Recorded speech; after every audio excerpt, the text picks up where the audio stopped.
에스겔서 44장은 성전 동쪽문 그거와 이 제사장에 대한 그 말씀으로 이제 새 성전에서 하나님께 드릴 그 예배 규례에 대해서 적어 놓았습니다. 1절에 보십시오. 1절에 보시면 그가 나를 데리고 성소의 동쪽을 향한 문에 바깥 문에 돌아오시니 그 문이 닫혔더라. 그는 하나님의 천사인 것이고 나는 에스겔 선지자를 가리키죠. 천사가 에스겔 선지자를 성소의 동쪽 문 밖으로 데리고 갔습니다. 그래서 이제 에스겔 선지자가 보니 그 동쪽 문을 보니까 동쪽 문이 닫혔다고 얘기를 해요. 그 닫힌 이유를 2절에서 이렇게 설명을 합니다. 여호와께서 내게 이르시되 이 문은 닫혔고 다시 열지 못할지니 아무도 그리로 들어오지 못할 것은 이스라엘 하나님 나 여호와가 그리로 들어왔습니다. 그러므로 닫아 둘지니라. 그러니까 하나님께서 성소의 동쪽 문을 의도적으로 닫으셨다는 거예요. 하나님께서 새 성전을 만드시고 세우시고 그 안에서 하나님의 영광이 가득했으면 하나님의 백성들이 그 하나님의 영광 가운데 예배하고 하나님 찬양하고 그 영광의 임재를 갖다가 느끼고 하면 얼마나 좋겠어요. 그리고 당연히 그렇게 예배가 또 이루어져야 되는 것이 정상이죠. 그런데 하나님께서 그 동쪽 문을 닫아주셨다고 하는 그 이유는 왜 그런가? 예배하는 사람들을 막으시겠다는 그런 의미가 아니라 하나님께서 성전을 닫으셨다는 것은 그 안에서 나가지 않으시겠다는 거예요. 그러니까 하나님이 우리와 계속해서 함께 계시겠다는 것이죠. 왜냐하면 이스라엘 백성들이 과거 이 새 성전 이전에 이스라엘 백성들이 우상 숭배함으로 말미암아 하나님의 영광이 떠났잖아요. 근데 다시는 그 성전에서 나가지 않으시겠다는 거예요. 영원히 떠나지 아니하고 우리와 함께 하시겠다는 것이지. 이게 하나님께서 의도하신 것이거든. 그러니까 하나님께서 그 새 성전을 우리가 세우신 것은 그 예수 그리스도를 통해서라고 말씀을 드렸잖아요. 예수 그리스도를 우리가 영접하게 되면은 주님은 하나님의 그 성전, 그 주님은 결코 우리를 떠나지 않는다는 거예요. 그것이 바로 임마누엘 하나님인 것이 우리와 영원히 함께 하시는 그 하나님을 말씀하고 있는 것이죠. 그래서 하나님께 예배하는 사람은 그 동쪽 문이 아니라 성전의 다른 문을 향해서 들어가야 된다. 그런 의미 자체가 하나님을 우리가 언제나 예배하고 나갈 수 있는데 우리가 하나님을 멀리하는 것이지 하나님은 우리를 떠나지 않는다는 것이죠. 우리가 그래서 늘 주님 앞에 그 감사함으로 우리가 예배하며 나올 수가 있는 것입니다. 그래서 하나님은 이 에스겔 선지자에게 이 환상을 보여주심으로 말미암아 미래에 세워질 당시 미래에 세워질 예수 그리스도를 통해서 예배하고 그 교회 안에 하나님의 영광이 가득하게 임하고 그 영광이 결코 떠나지 않는다는 거 우리가 꼭 기억할 수가 있어야 되는 거예요. 그래서 이 에스겔서 44장은 그 예배에 대한 것인데 왕과 제사장과 레위인에 대해서 그 예배에 대한 규례에 대해서 말씀하고 있는 거예요. 이것이 이제 계속해서 반복하는 이유는 이들이 왕은 이스라엘 백성들의 왕인 것이고 오늘날에 우리 모두를 상징하는 것이라 마찬가지인 거예요. 베드로전서 2장 9절에 보게 되게 되면 너희는 왕 같은 제사장이라 그랬잖아요. 그러니까 오늘날의 제사장은 구약의 그 제사장과 마찬가지로 그런 목회자들도 제사장이 될 수 있지만 예수를 믿는 모두가 다 제사장이거든. 또 왕 같은 제사장 모두가 지도자로서 어느 분야에 있든지 왕 같은 자들로서 살아가는 것이고 레위인도 성소를 예배를 섬기는 모두가 즉 예수를 믿는 자들은 다 왕 같은 자들이고 또 제사장들이고 또 레위인들이거든. 근데 구체적으로 그것을 맡은 분야대로 주님께서 예배에 대한 규례를 갖다가 오늘 다시 이 레위기도 나오는 이것들이 다시 한번 새로운 예배로서 우리에게 규례로 주고 있다고 얘기를 하고 있는 것입니다. 그래서 주님께서 결코 떠나지 아니하신다. 이것을 우리가 기억을 할 수가 있어야 되죠. 그 신명기 31장에 한번 보세요. 31장 6절에 보셔도 거기에 주께서 이미 오래전에 말씀해 주셨어요. 신명기 31장 6절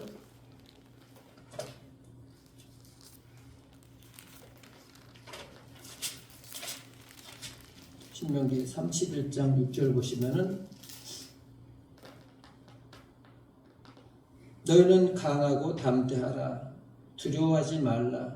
그들 앞에서 떨지 말라. 이는 내 하나님 여호와 그가 너와 함께 가시며 결코 너를 떠나지 아니하시며 버리지 아니하실 것임이라 하고 모세가 여호수아를 불러 온 이스라엘의 목전에서 그에게 이르되 너는 강하고 담대하라. 너는 이 백성을 거느리고 여호와께서 그들의 조상에게 주리라고 맹세하신 땅에 들어가서 그들에게 그 땅을 차지하게 하라.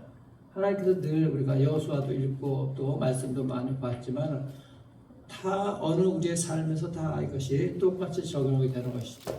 그 땅을 정복하고 할 때 두려워하지 말고 담대하고 나가야 되는 거예요. 어제도 말씀을 들었지만은 주님께서 그 출렁이는 그 물결 위로 걸어오시잖아요. 우리의 모든 근심, 걱정, 두려움 위로 걸어오신다는 나에게 다가오시는 주님. 우리는 두려워하지 아니하고 그 주님을 바라보고 나가야 되는 것이 주님께서는 우리에게 오심으로 결코 우리가 두려워하지 아니해야 되는 것이죠. 그 오실 때 우리를 떠나지 않으시겠다는 것이거든요. 그러니까 우리 곁에 늘 우리 속에서 함께 거하시는 주님, 그 주님을 믿고 나아가야 되는 것이죠. 우리가 주님을 왔다 갔다 이렇게 놓치고 할 때가 있는 것이지 결코 주님은 우리를 놓지 않는다는 사실 우리가 항상 명심할 수가 있어야 되는 것입니다. 그리고 4절 이하에 보게 되면 그 레위인의 얘기 친구에 대해서 나오는데 5절 보십시오. 5절 보시면은 여호와께서 내게 이르시되 인자야 너는 전심으로 주목하여 내가 네게 말하는 바 여호와의 성전의 모든 규례와 모든 율례를 귀로 듣고 또 성전의 입구와 성소의 출구를 전심으로 주목하고 이게 에스겔이 말하는 게 특히 전심으로 온 마음을 다해서 주목하라. 하나님께서는 신명기에서도 그렇고 온 마음과 뜻과 정성을 다해서 내 하나님 사랑하고 이웃을 사랑하라 이 말씀들을 갖다가 계속해서 하시는 말씀 온 마음으로 온 힘을 다해서 온 뜻과 정성을 다해서 계속해 전심으로 하는 이것이 중요하거든요. 즉 마음을 다해서 주님의 말씀을 우리가 주목하라고 하는 것이죠. 성전의 입구와 성소의 출구 전심으로 주목하라. 이 말씀 성소의 출구를 갖다 주목하라는 것이 아니라 하나님의 말씀을 주목하라는 것입니다. 늘 우리가 귀로 듣고 말씀을 보고 입으로 되뇌기도 하고 하는 모든 것들은 전심으로 우리가 해야 되는 것이 왜 이렇게 계속해서 레위인들에게도 이것을 강조하는가? 레위인은 제사 드릴 때 도와주고 백성들에게 말씀도 가르치고 하는 자들이거든. 그러니까 이들이 하나님의 말씀을 전심으로 들어야지 제대로 또 알아야지 백성들에게 바로 가르칠 수가 있는 거예요. 그러니까 우리 모두가 다 레위인으로서 이 하나님의 말씀을 제대로 정말 주목해서 잘 알게 될 때 우리가 믿지 않는 사람들에게 또 우리 복음을 잘 모르는 사람들에게 제대로 올바로 가르칠 수가 있다는 것이죠. 그것이 우리가 전심으로 주목해야 되는 그런 이유가 말씀을 올바로 이렇게 알아야 될 이유가 있는 것입니다. 그래서 하나님께서 말씀하시는 것이 이 전심으로 들으라는 것은 하나님의 말씀을 존중하고 그 말씀을 새기라고 말씀하고 있는 것이죠. 순종하라고 말씀하고 있는 거예요. 그것이 그 자신도 영원히 사는 것이잖아요. 그리고 그 말씀으로 그 내면이 풍요해지고 그 만족을 얻고 세상 것에서 만족을 얻는 것이 아니라 하나님께서 주시는 것으로 우리가 만족하고 살아가게 되는 것이죠. 그래서 이 하나님께 이 말씀을 우리가 들어야 되는 그 이유인 것입니다. 이 말씀을 우리가 전심으로 듣는다는 것은 습관적이고 형식적인 것이 아니라는 것 여러분들 잘 아실 거예요. 근데 우리가 이게 습관이 되게 되면 형식이 되게 되면 이 말씀의 깊이나 은혜가 우리가 안 되는 것이 많이 있죠. 늘 그 말씀을 우리가 100번을 읽어도 전심으로 그 말씀을 읽고 들을 때 그 말씀 하나님께서 주시는 그 음성이 다 다르게 들리게 되는 거예요. 사무엘상에 보면 어린 사무엘이 하나님의 말씀을 하나님께서 음성을 주시잖아요. 그런데 처음 두 번은 못 듣잖아요. 그래서 엘리 선지자가 부르는 줄 알고서 엘리에게 달려갔어, 선지자에게.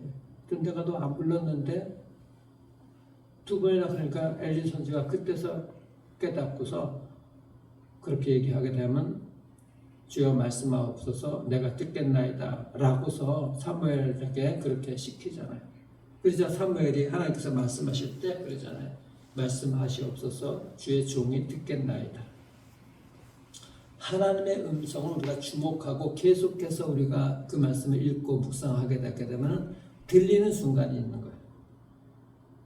근데 우리가 매일 이렇게 하나님의 말씀을 읽고 우리가 여러분들 녹음도 하고 하시지만은 그 하나님께서 주시는 말씀이 나에게 무엇을 말씀하시는지 우리가 들을 수가 있어야 되거든.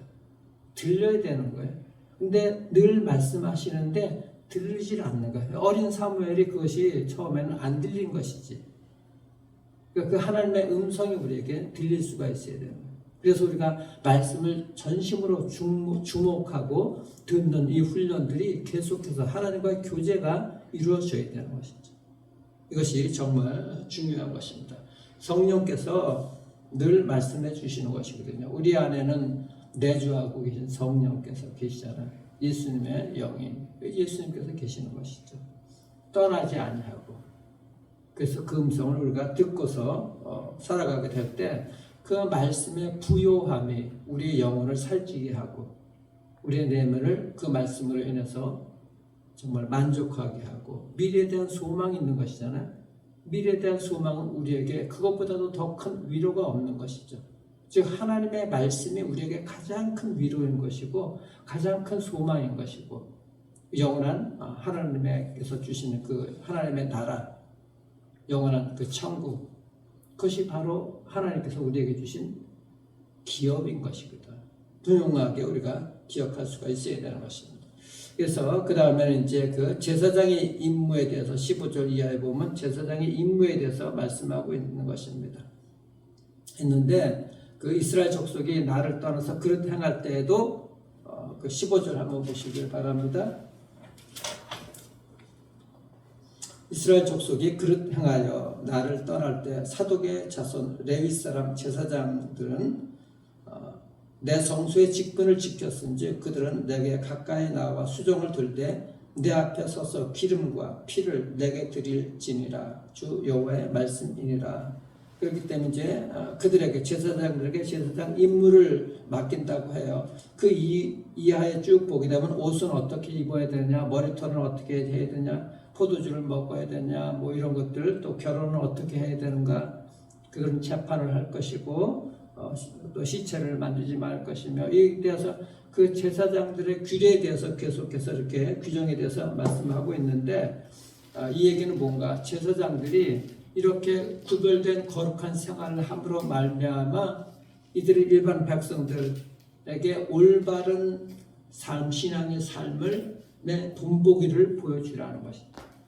그러니까 우리가 이 그리스도인으로서 세상 사람들이 보기에 본보기적인 이런 신앙생활을 해야 되는 것이 바로 제사장의 이 직분을 감당하는 것을 우리가 알 수가 있는 것이 분명하게.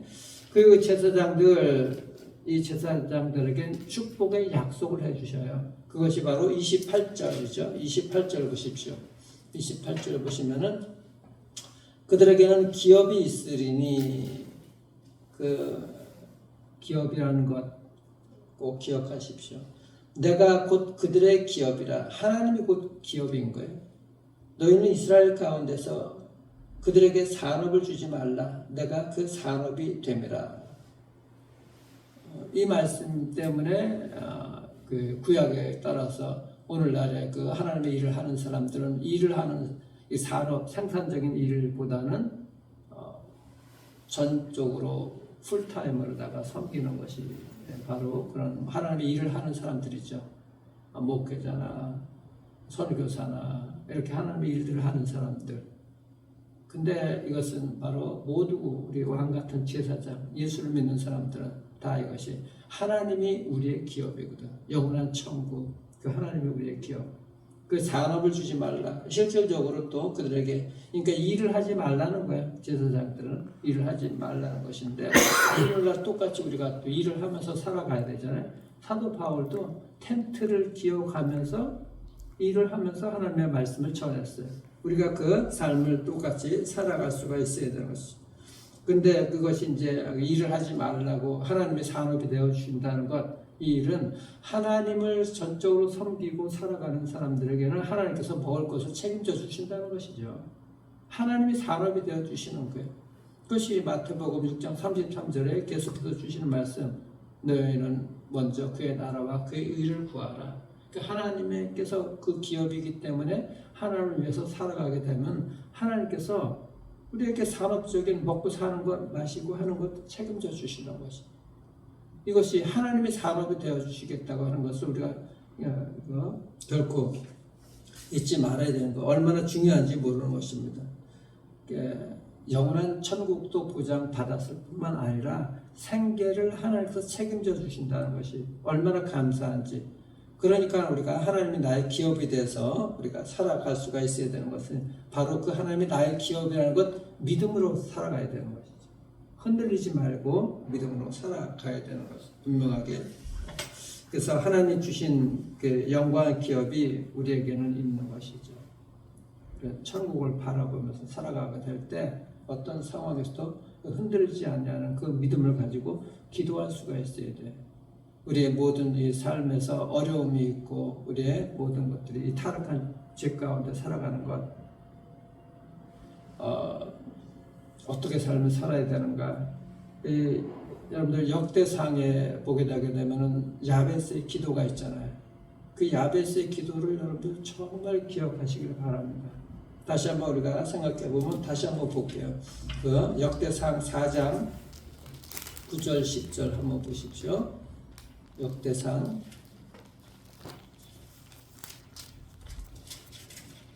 4장 9절 10절 우리 봅니다.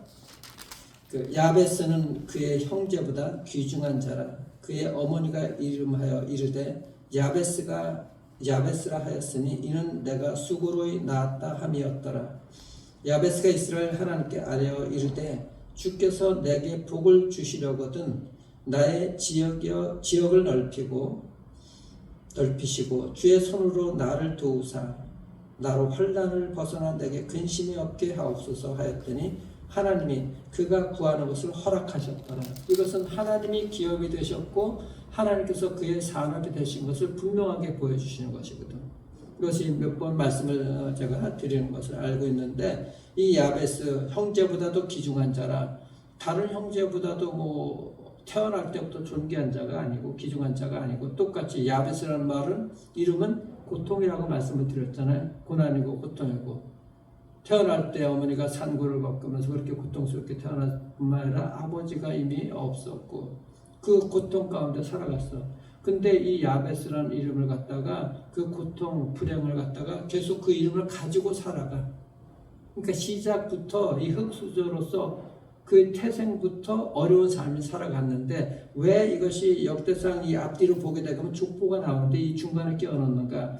역대상은 하나님께서 이스라엘 백성들이 우상 숭배함으로 망하게 되는 것을 갖다가 나중에 돌아오게 돼서 회복되는 그 과정 속에서 들어가거든. 그러니까 죄 가운데 살아가는 이스라엘 백성들 가운데 그 타락한 세상에서 더군다나 이 불행스럽게 태어난 야베스가 그 세상을 보는 것이 아니라 하나님이 자신의 기업이 되고 하나님의 말씀을 의지하고 그 산업이 된다는 것을 믿고서 하나님께 간절히 기도했던 거야.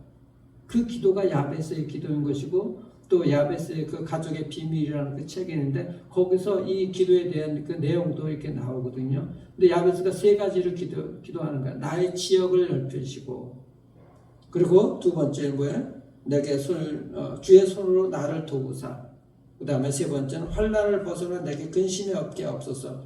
지역을 넓히라는 것이 내 땅을 넓혀달라는 것이 아니라 하나님께서 주시는 모든 그 말씀으로 정말 살아가게 될 때 자기의 내면의 부요가 넘치고 하나님께서 나의 기업이 되시니까 내가 부족한 것이 없는 게 산업이 되니까는 그래서 그 주님의 나라가 넓혀지는 것이죠.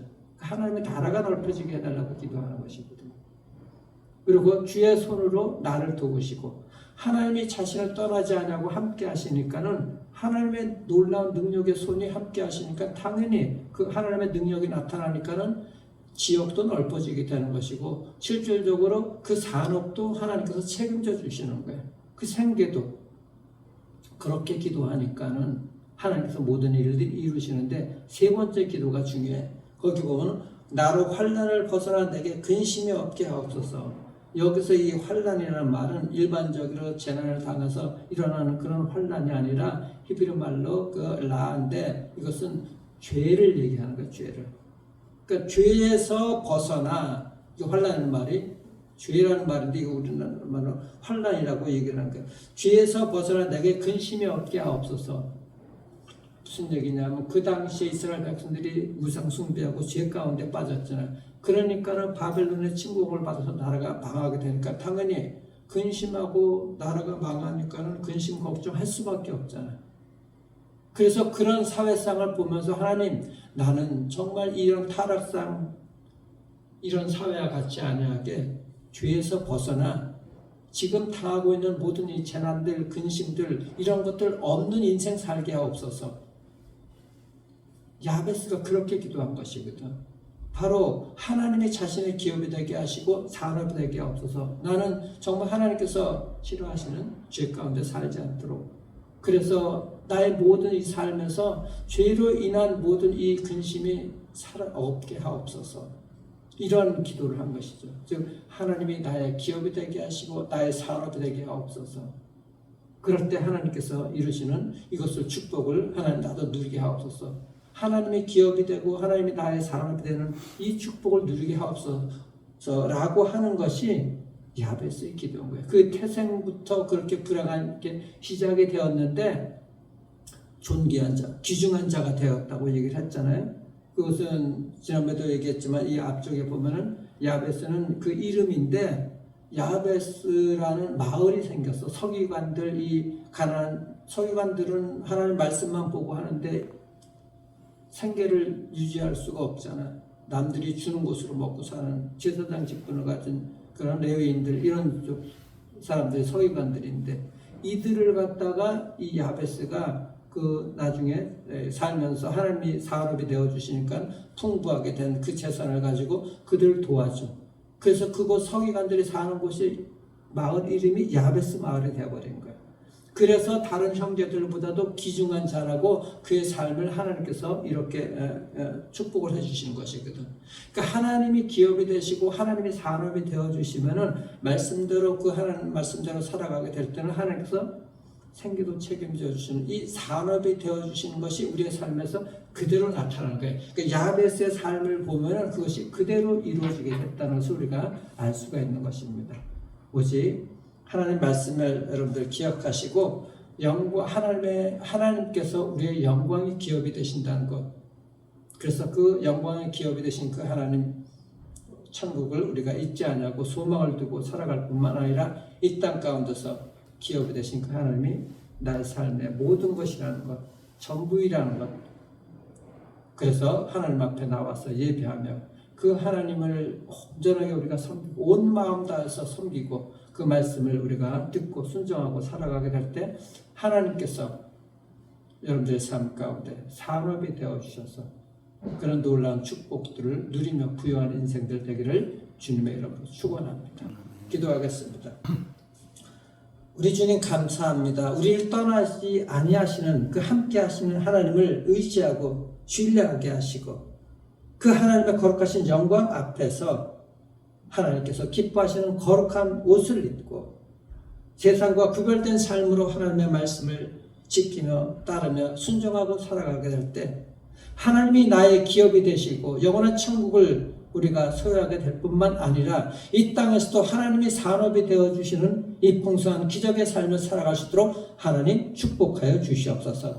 이것을 분명하게 누리는 거룩한 하나님의 백성들 될 수 있도록 축복해 주시고 하나님 우리 하나님의 백성들 인생 가운데 불행으로 고난으로 어렵게 그렇게 힘들게 시작한 삶이었다 할지라도 이 야베스처럼 하나님 하나님이 기업이 되시고 산업이 되어 주시게 하는 그 하나님 떠나지 아니하는 그 말씀을 붙들고 살아가게 될 때, 기도하게 될 때 하나님께서 그들의 기도를 응답해 주시는 이런 축복의 삶을 살아갈 수 있도록 하나님 역사하여 주시옵소서. 그런 우리 사랑하는 백성들, 또 우리 성도님들, 우리 사랑하는 자녀들, 청년들 될 수 있도록 축복해 주시기를 소망하고 살아계신 우리 구주 예수 그리스도의 이름으로 감사기도 드려옵나이다. 아멘.